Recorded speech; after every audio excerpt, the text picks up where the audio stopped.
Tonight at 10, he's in the fight of his political life. Boris Johnson is grilled by MPs over lockdown parties in Downing Street. I swear by Almighty God that the evidence I shall give before this committee shall be the truth, the whole truth, and nothing but the truth. The former Prime Minister is accused of misleading the Commons and contempt of Parliament, but says any incorrect statements he made were unintentional. I'm here to say to you, hand on heart, that I did not lie to the House. When those statements were made, they were made in good faith and on the basis of what I honestly knew and believed at the time.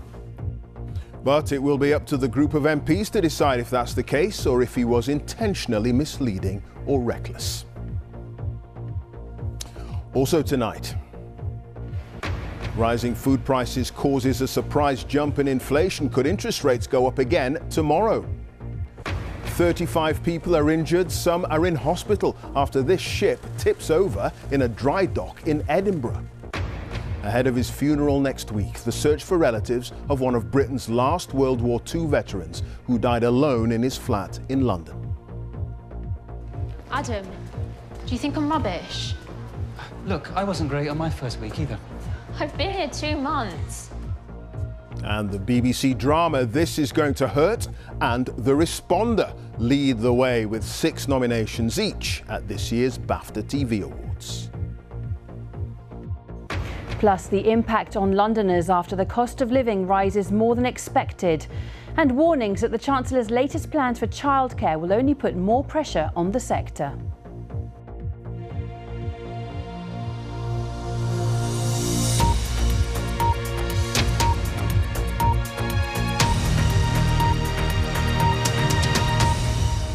Good evening. The former Prime Minister Boris Johnson has been fighting for his political life today, questioned for 3 hours by a committee of MPs investigating whether he lied to Parliament about gatherings in Downing Street during lockdown. Now, they're investigating whether misleading statements where he denied to the House that COVID rules or guidance was broken were inadvertent, reckless or intentional. He said hand on heart that he hadn't lied to the Commons about the events in Number 10 and that he believed at the time the gatherings were necessary for work purposes. He added that despite 10 months of investigations, the committee had no evidence against him. He did, however, concede that social distancing had been imperfect. With the very latest, here's our political editor, Chris Mason. One after another, the revelations came. The evidence stacked up, the defences fell. Boris Johnson's government stumbled and then collapsed. Today is about Mr Johnson's reputation, but it is bigger than that. Public debate is built on truth, something that toppled over under Boris Johnson. MPs are now trying to determine if the former Prime Minister lied to them. I swear by Almighty God that the evidence I shall give before this committee shall be the truth, the whole truth, and nothing but the truth. So help me God. Thank you very much. Being asked to take the oath is rare. Boris Johnson promising to tell the truth about whether he told the truth. And that, the chair of this inquiry underlined, is at the crux of all this. If what ministers tell us is not the truth, we can't do our job. Our democracy depends upon trust that what ministers tell MPs in the House of Commons is the truth. And without that trust, our entire parliamentary democracy is undermined. Prime Minister! And look at this, Boris Johnson having to look himself in the eye and watch what he had previously said. The guidance was followed and the rules were followed at all times. I'm here to say to you, hand on heart, that I did not lie to the House. When those statements were made, they were made in good faith and on the basis of what I honestly knew and believed at the time. And so to his interrogation, the MPs testing his arguments. One of his Conservative colleagues asked him about this picture of a leaving do for a senior advisor, or what Mr Johnson called a farewell event. The guidance does not say you can have a thank you party and as many people in the room as you like if you think it's very important to thank people. The guidance doesn't say that. I accept that not everybody is perfectly socially distanced in that picture, but that did not mean to me, when I stood up in the House of Commons and said that the guidance was followed completely, I was not thinking of that event and thinking that somehow that contravened the guidance. Absolutely not. Okay. We were making a huge effort to follow the guidance.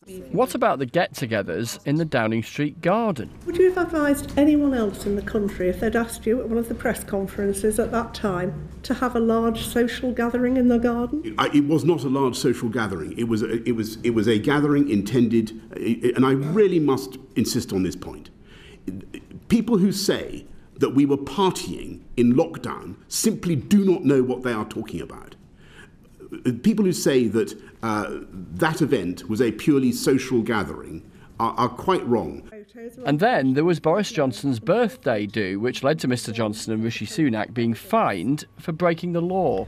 The pictures show that you attended a gathering in the Cabinet Room on this date to mark your birthday, with at least 17 other people in attendance.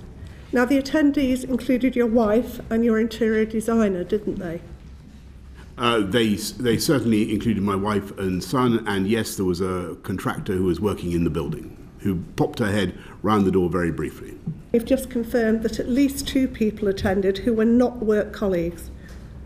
Why did you think this was reasonably necessary for work purposes, as was required by the rules at the time?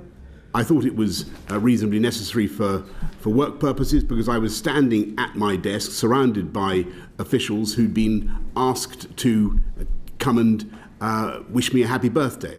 Another committee member contrasted Mr Johnson's written testimony with what he told MPs. You say you don't believe that perfect compliance with social distancing was required by the guidance.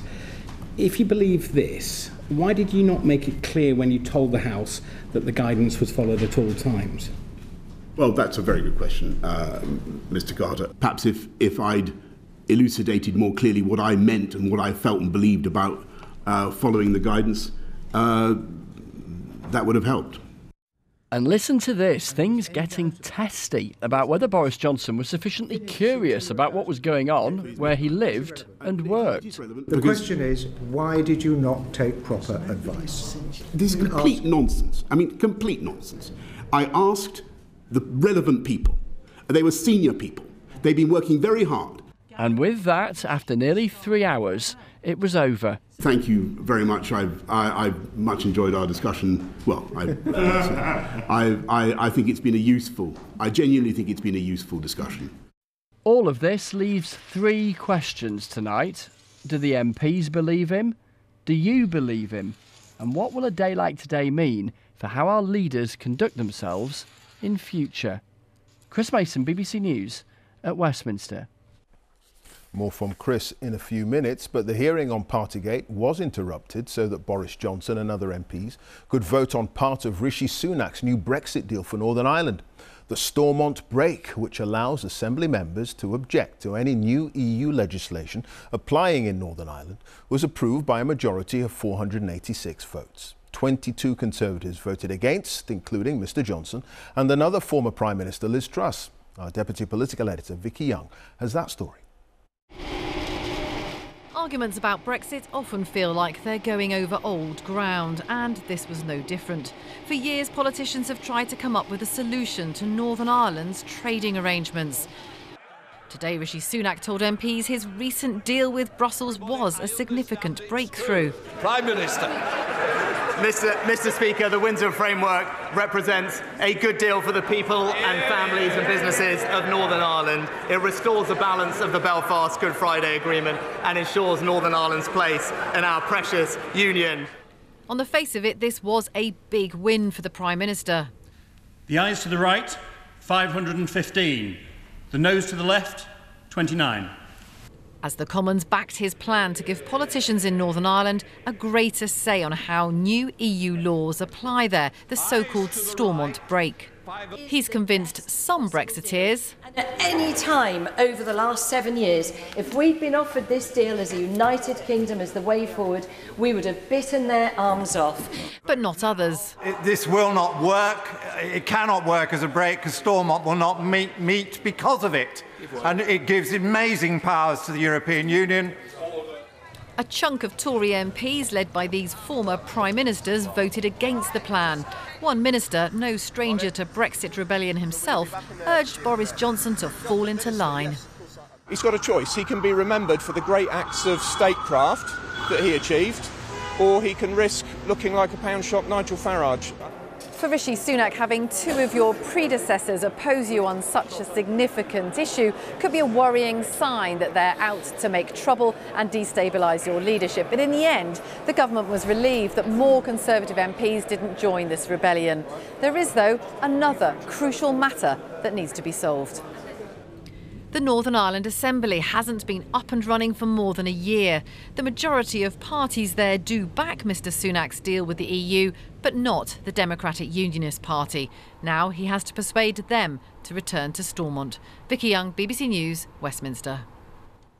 OK, let's go to Chris Mason, who's at Westminster for us tonight. Chris, there have been quite a few big days where you are of late. This yet another one at Westminster.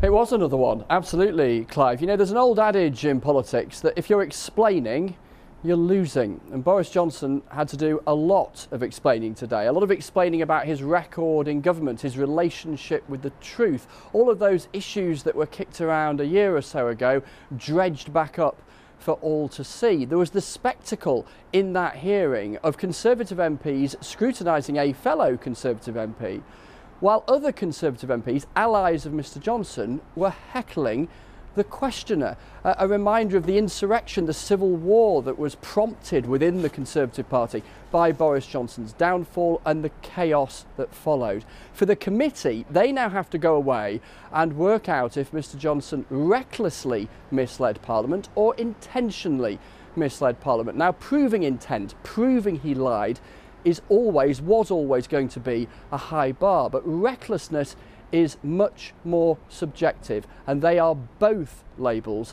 that Boris Johnson will be desperate to avoid. And it's on this particular day that Rishi Sunak decided to release his tax details. Yeah, not just this particular day, but this afternoon, at the very point that Boris Johnson was facing those questions. For weeks and weeks and weeks, Rishi Sunak has promised to publish his tax return. It was today, it was this afternoon that it emerged. Now, the details within it are not that surprising. A vastly wealthy man pays a vast amount of tax, nearly £500,000 in tax in 1 year, last year. Now, it's not surprising given the scale of his wealth, but it is eye-catching.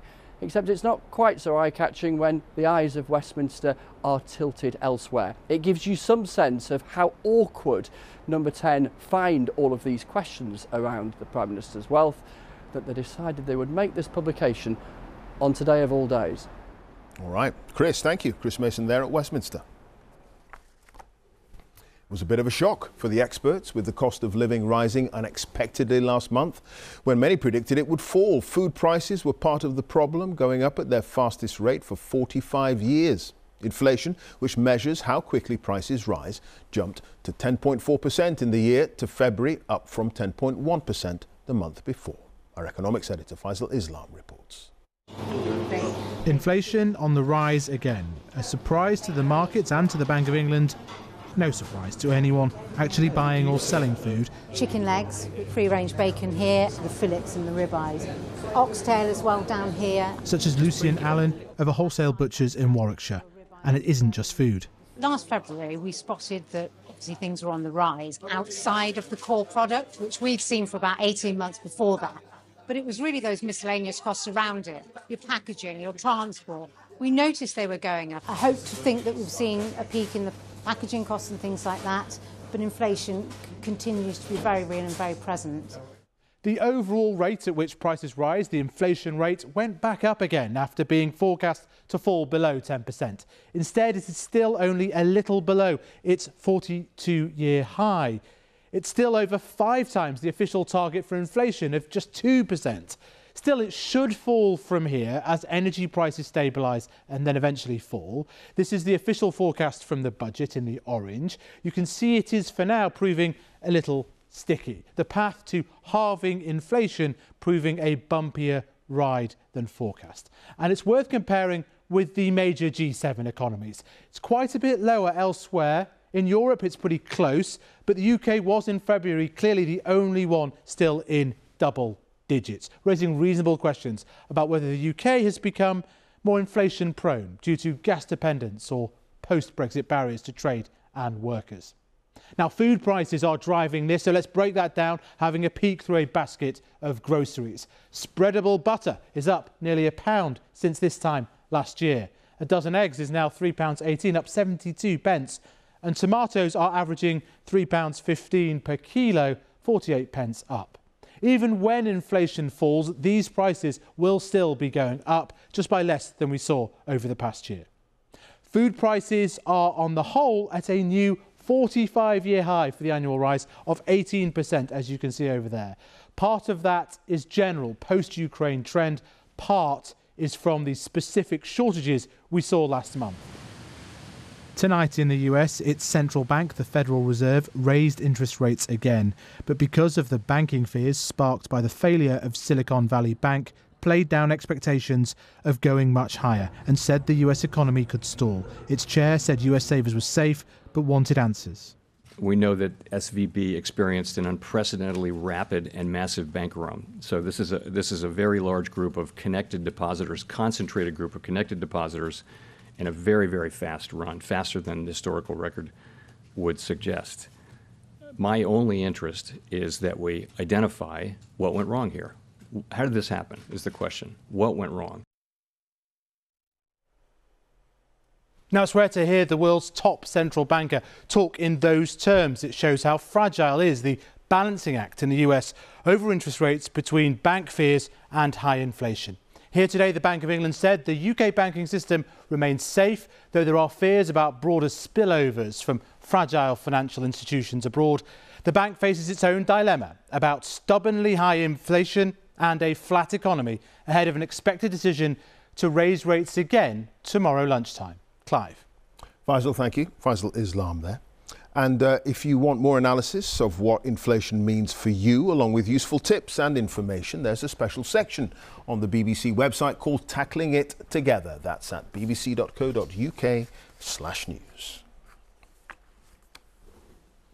35 people have been injured after a ship tipped over at a dockyard in Edinburgh. The Petrel is a research vessel which was in dry dock in Leith but ended up listing at a 45-degree angle. A major incident has been declared. Here's Alexandra Mackenzie.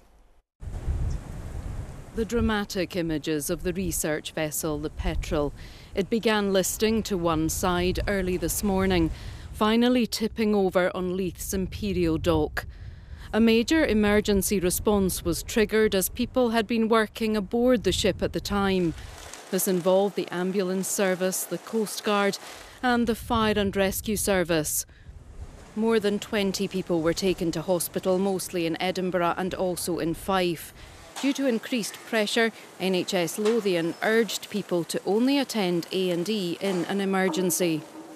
We understand that the Petrel became dislodged from its holding on the dry dock. We don't know at this stage how that happened, but an investigation is underway. The 76-metre-long ship is currently owned by the US Navy. The US consulate in Edinburgh said thoughts were with those affected.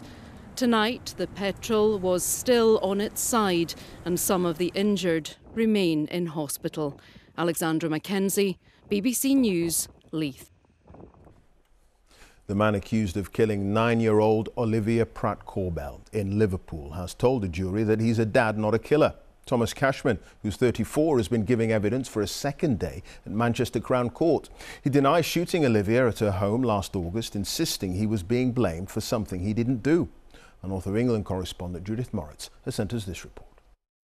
Thomas Cashman describes himself as a high-level drugs dealer, selling cannabis by the kilo and making £5,000 a week. But he says he's not a murderer. Last August, when shots were heard on the streets of Liverpool, he says he was smoking a joint with friends. And that he is not the gunman who shot 9-year-old Olivia Pratt-Corbell dead inside her home. The prosecution say he shot the little girl by mistake whilst he was trying to execute another drugs dealer. Thomas Cashman spent today giving evidence in his own defence. He said, "I'm getting the blame for something I haven't done. I didn't do it and I'm getting the blame for it. I'm getting blamed for killing a child, and I've got my own children. I'm a dad. I'm not a killer. I'm a dad. In the witness box, Thomas Cashman became emotional as he denied murdering Olivia. He also said it wasn't true, that on the night of the shooting, he'd gone to the home of a woman he'd had an affair with, changed his clothes and confessed. He said the woman, whose name is protected by court order, is trying to ruin his life and wants a reward for the information. Thomas Cashman accepts that he can be seen on CCTV moving around the area both before and after the shooting, but he said it was the typical behaviour of a local lad selling cannabis. The 34-year-old denies murdering Olivia and 4 other offences. He left court amidst high security. He'll be back in the witness box again tomorrow morning. Judith Moritz, BBC News, Manchester. The RMT union has suspended rail strikes next week after further talks with management in the long-running dispute over pay, jobs and conditions. Its members at 14 train companies were due to walk out next Thursday and Saturday, but the union says a proposal's been tabled which could lead to a resolution, with more talks expected in the coming days. On Monday, maintenance staff and signal workers voted to accept an offer from Network Rail, ending their dispute. A man arrested on suspicion of attempted murder after a man was set alight in Edgbaston has now been arrested for a similar incident in Ealing last month. Meanwhile, the 70-year-old victim of the Edgbaston attack has been named as Mohammed Rayaz. He remains in a serious but stable condition in hospital following a skin graft operation. It's the stuff of nightmares. That's how Scotland's First Minister Nicola Sturgeon described the forced adoption of thousands of babies taken from women over a period of 3 decades up to the 1970s. It's estimated that 60,000 unmarried women in Scotland were shamed into doing so. Nicola Sturgeon has made a deeply emotional and unreserved apology. Duncan Kennedy first reported on the forced adoptions a decade ago, and here's his latest report. These women have waited 50 years for this day. They're just some of the 60,000 Scottish mothers forced to give up their babies for adoption simply because they weren't married. This is a very big day. This is an enormous day for us, one that I don't think any of us really expected. They came to the Scottish Parliament for an unprecedented moment, official recognition from Scotland's First Minister that historical forced adoptions had caused grief, heartbreak and shame. The horror of what happened to these women is almost impossible to comprehend. It is the stuff of nightmares. Forced adoptions took place in the 3 decades after World War II, when pregnancy out of wedlock was considered shameful. Thousands of the women were coerced into giving up their babies for adoption. In many cases, it was state employees, like doctors, nurses and social workers, who put them under pressure. Over the past 2 years, the BBC has highlighted dozens of their stories, revealing the horrors of losing their babies. Our reports helping generate the momentum for today's historic moment, with Nicola Sturgeon becoming only the 2nd world leader to apologise. To the mothers who had their babies taken away from them, to the sons and the daughters who were separated from their parents, to the fathers who were denied their rights, and to the families who have lived with the legacy. For the decades of pain that you have suffered, I offer today a sincere, heartfelt and unreserved apology. We are sorry.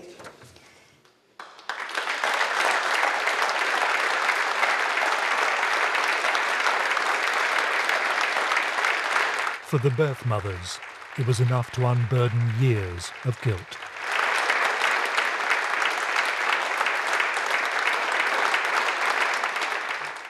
With the speech over, the women emerged, a lifelong feeling of shame now at an end.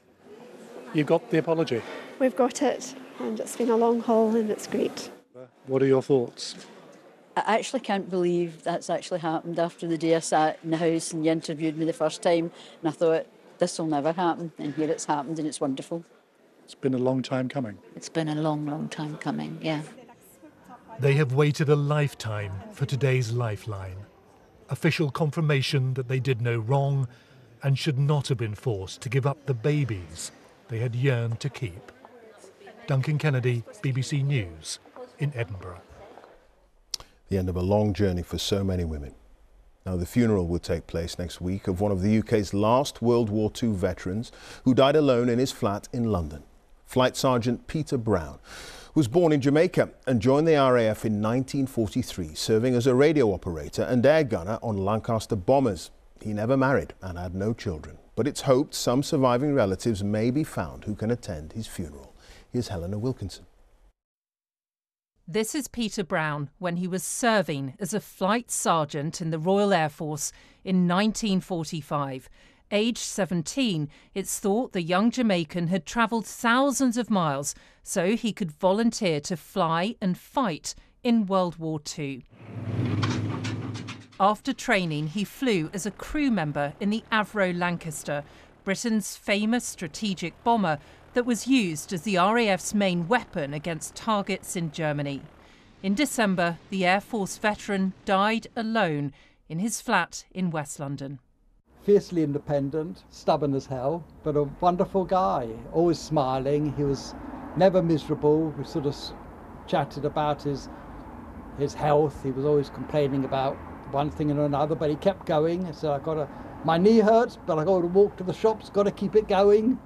Peter Brown had no known relatives. Now officials are searching for family members to attend his funeral. After Peter Brown came to Britain, he trained as a wireless operator and air gunner, and he flew in a Lancaster bomber like this one when he served in 625 Squadron. He was one of 450 young black men from the Caribbean, Africa and parts of the UK to fly with the RAF during the Second World War. There were specialists. They became a tightly knit team. Everyone's survival depending on everyone's ability to do their jobs. They were the best and the brightest. They took only the best and the brightest. His job was one of that team. Without him, they would not have been able to go forward. It's hoped that anyone related to Peter Brown or anyone who knew him will get in touch ahead of his funeral next week, so he can be given the very best send-off he deserves. Helena Wilkinson, BBC News. The nominations have been announced for this year's BAFTA Television Awards. The BBC dramas This Is Going to Hurt and The Responder lead the way with 6 nominations each. The winners will be announced at a ceremony in May. Here's Lisa Mazimba. Right, surprise me. What's the management? Dark comedy drama This Is Going to Hurt's 6 nominations include Best Miniseries and Best Actor for Ben Whishaw. When people are really unconscious, their hands smash into their faces. At the other end of the spectrum, gritty police drama The Responder's 6 nominations include Best Drama Series, Best Actor for Martin Freeman and Best Supporting Actress for Adelayo Adedayo. Chris, that's not the point. Even if I got a charge out of the CPS and some magistrate is going to pull a face at me and send them home with a fine that they're never going to pay. And spy drama Slow Horses.